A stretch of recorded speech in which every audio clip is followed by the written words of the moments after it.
Tai bus bandymas vienos dienos nuotykių sudėti į 1,5 minutės filmuką.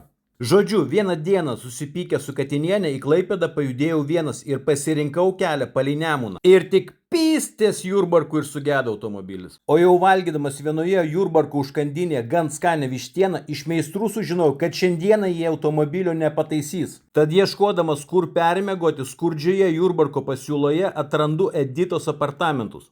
Kadangi esu ne šiaip sau koks tai katinas, o riebus katinas, todėl savo išsirenku apartamentus, kuriuose drąsiai tilptų 4 žmonės. Bandymai prisikviesti Katinienį į Jurbarką rezultatų nedavė, tad kulniuoju parsinešti maisto. Tad Star Pizza, o joje jau gurkšnodama salutį pagalvojau, gal kartais ir gerai pabūti vienam.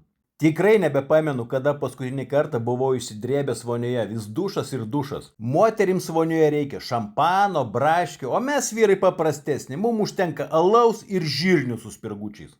Aš esu iš tų, kurie žiūrėdami televizorių vis kažką turi kramtyti.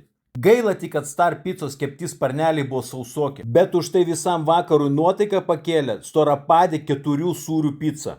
Kitą dieną mano automobilis jau buvo sutvarkytas, tad jei ir jums kažkas panašaus nutiks Jurbarke, nepergyvenkit, neliksit nevalgę, o ir išsimiegoti yra kur, yra puikūs Editos apartamentai.